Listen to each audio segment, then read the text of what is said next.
WNYC Studios is supported by the Met. Now on view, Charles Ray, Figure Ground, an exhibition of challenging and provocative works from the American sculptor's 50-year career.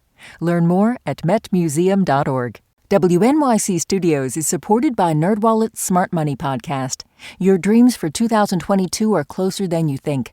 Subscribe to NerdWallet's Smart Money Podcast for the weekly financial know-how you need to turn your dreams into reality. Listener supported. WNYC Studios. This is On the Media's Midweek Podcast. I'm Brooke Gladstone. Happy Hanukkah! This week we celebrate Judaism's 8-day festival of lights, marking one of God's lesser miracles involving lamp oil and faith. And because holidays are times of nostalgia, I decided to offer a snippet of Stephen Colbert and Jon Stewart to take us down memory lane. When's it start? On the 25th. Of December? Kislev. Which is when exactly? I will check. Are there presents? Yes, indeed, 8 days of presents, which means one nice one, then a week of trek. Does Hanukkah commemorate events profound and holy? A king who came to save the world? No, oil that burned quite slowly. Well, it sounds fantastic. There's more! We have latkes. What are they? Potato pancakes. We have dreidel. What are they? Wooden tops. We have candles. What are they? They are candles! And when we light them, oh, the fun, it never stops. What do you say, Stephen? You want to give Hanukkah a try? Yes, this relatively newish Jewish holiday serves, as Michael David Lucas described in the New York Times, as the Semitic sidekick to Christmas. The Hanukkah story begins in Greek-controlled Palestine over 2,000 years ago, when Jews enjoyed religious freedom, until a new ruler, the Assyrian Greek king Antiochus, took power, as memorialized in the much-beloved 1996 Rugrats Hanukkah special. From now on, King Antiochus says you have to wear what he wears and read what he reads. You also have to worship his gods. Some people thought this new way of life was fine, but others didn't.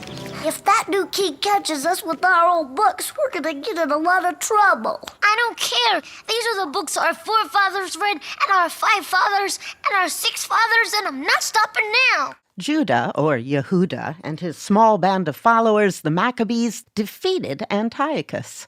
After the war, under the command of Judah's priestly family, the Hasmoneans, the Jews found the Holy Temple of Jerusalem in ruins, the temple lamp with just enough oil to burn for a single day. But one day went by, and then another, and another, until finally the 8 days had passed, and the flame was still burning. And to this day, we light the menorah every year to remember the miracle of Hanukkah. Well, that's the popular Hanukkah narrative passed down through cartoons and kindergarten classes whenever Jewish kids feel at risk of feeling left out at Christmas. But this holiday has a contentious past. When we spoke to Rabbi James Ponet back in 2018, he said that Hanukkah was censored for millennia because the story exposed the deep divisions within the Jewish community. That and the Hanukkah miracle, he says, were undercut when the Jewish people lost their land yet again after Hasmonean infighting. In some sense, the question is, what's the miracle here? Is it oil that burned for 8 days, or is it that for a brief period of time, in the midst of a couple hundred years in which the Jews were without political control of the land in which they lived, they achieved a political autonomy. It ended badly. The Hasmonean dynasty crumbles in a second civil war, but it happened. This is the most complex and adult of our holidays. Wait, I thought it was like tricks. It's for kids. Exactly. When we confront something that's completely beyond our ability to explain even to ourselves, we give it to the children. As is often the case in Mother Goose and nursery rhymes, We drum out the terror and we bring in obfuscation. So this is a story that covers over a deeper and ongoing story of a civil war. The nature of civil war then and now is that once it happens, it never stops. Now, Judah of the Maccabees was a fundamentalist, but his principal fight was with the Assyrians, was it not? Well, he came from the priestly family, and the priests, we're talking 165 BCE, were divided among themselves. There were those who wished to blend in, who thought that the uniqueness of Judaic practices could be abandoned. And there were others, and this was Judah and his family, that were committed to maintaining the traditions that went back to the Bible. It was a fight among priests, and it was therefore a fight among Jews. The nation has a will to live separate and a will to be part of something larger. We see this as part of the history of humanity. This holiday may have been incorporated into a kind of Independence Day for a dynasty that lasted about 80 years, the Hasmonean dynasty. Then it was pretty much hushed up. It's not actually in the Bible, right? It's part of the Apocrypha and not generally where we find our holidays. Exactly. Already in the 3rd century, 2nd, 3rd century, the rabbis who formed the Talmud determined that the books of Maccabees would not be included in the Bible. In fact, we don't have any of them even in Hebrew left. Why? Because these books stirred up a memory of political revolt that cost the Jewish people terribly. The rabbis couldn't drown completely the collective memory, but they could reshape it. The miracle is not in the books of Maccabees. The miracle of oil that burned was a creation of the Talmudic rabbis. So the Talmud was written in the aftermath of political and military and diplomatic failure. Now, my feeling is they wanted to bury the story. It didn't serve the interests of the Jewish people. It was really until 1948 we were living still with the sense that we couldn't be a nation state until the Messiah came. Hanukkah is an attempt to reshape the memory of a war of Jew against Jew, as well as a war of Jews against a foreign oppressor. So let's refocus it on the temple and on a miracle that happened in the temple. It was the Talmudic scholars who reshaped it that way. If you go back to the books of the Maccabees, they do tell us about the Jewish Civil War. Here's a quote from it. There were some evildoers in Israel who tried to win popularity for a policy of integration with the surrounding nations. It was because the Jews had kept themselves aloof for so long, they claimed, that so many hardships had befallen them. They applied to Antiochus, who authorized them to introduce the Greek way of life. They built a Greek gymnasium in Jerusalem and even had themselves uncircumcised. Ouch.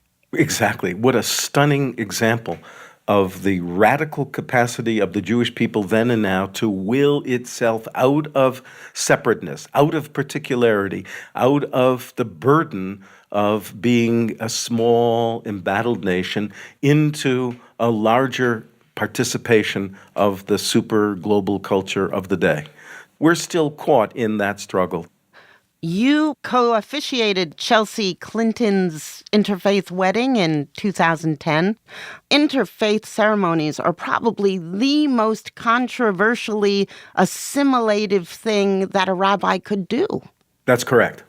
I think of myself as in some way embodying every way there is of being a Jew today. Some Jews are atheists. I know the atheist in myself. Some Jews are ultra-Orthodox Haredim. I know the Haredi Jew in me.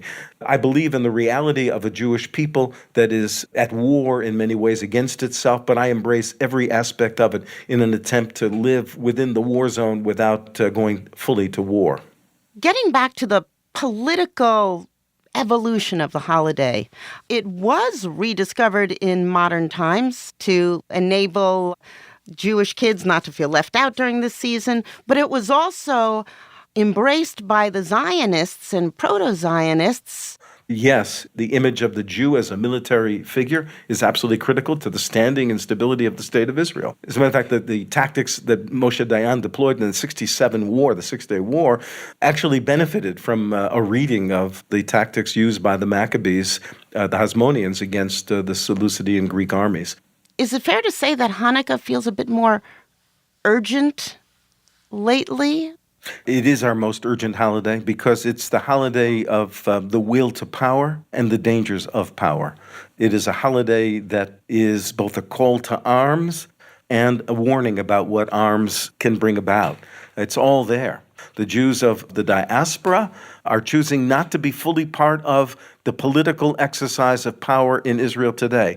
That allows them to articulate the Jewish voice of moral vision, why we are in the world, while many of the Jews living in the state of Israel today pay the price of being a Jewish national entity in the world. It's part of the secret, I think, of who we are, that we live both in this state and outside of this state. And so what happened in Pittsburgh... That was the synagogue shooting in October. Some might see that as a sign that we're vulnerable. We have to take arms. We have to leave America and go to Israel. And then others who say, hey, look, we're not alone. We got solidarity.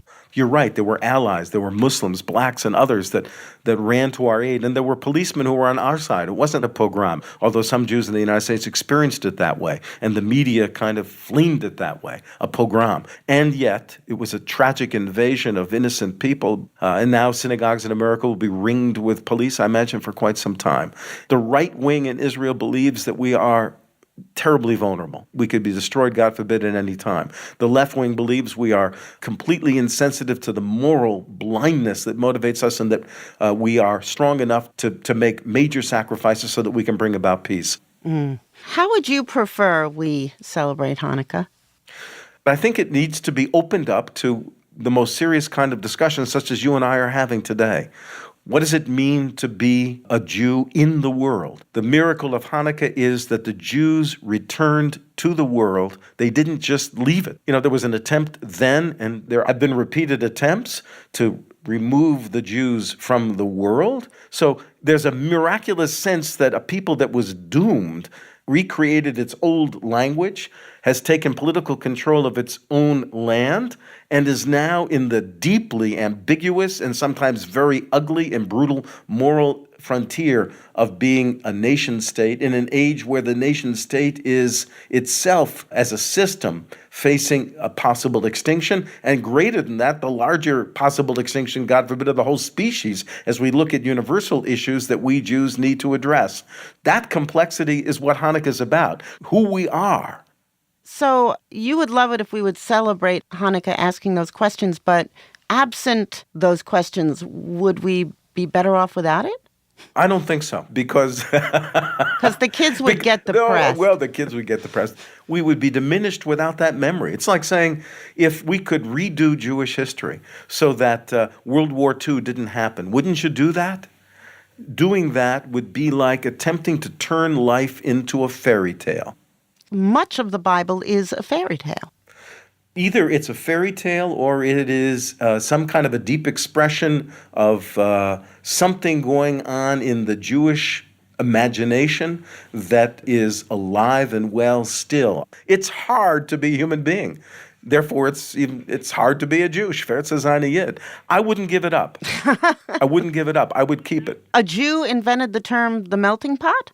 Yes, Israel Zangwill created that term, the melting pot, which was then taken over in the United States. This goes back, of course, to, a Jewish war between, say, the prophet Isaiah, who saw that the vision of the end of time, Acharit Yamim, would be that all nations would come to Jerusalem, that the norm of humanity would be Jerusalem, over against Micah, who saw that each nation would have its own God.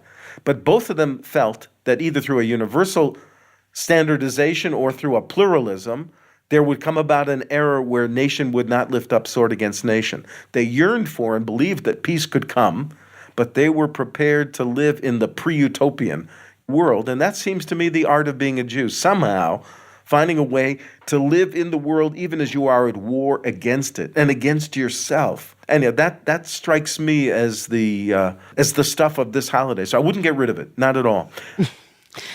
Rabbi James Ponet is the Emeritus Howard M. Holtzmann Jewish Chaplain at Yale University and the author of the Slate piece titled Hanukkah as Jewish Civil War. From Mount Zion, this is what we do. Bring love to you. Happy Hanukkah. I wanna give a gift to you. Thanks for checking out the Midweek podcast. The big show will be posted on Friday. It's usually around dinner time. And I don't know, just thanks.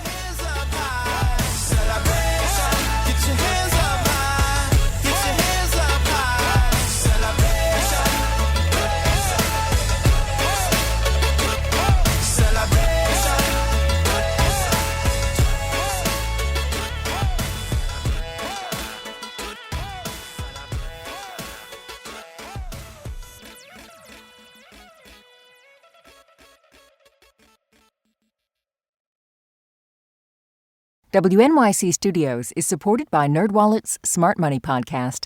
When was the last time you paused to dream big? No, not big like your favorite team making the playoffs. Like really big.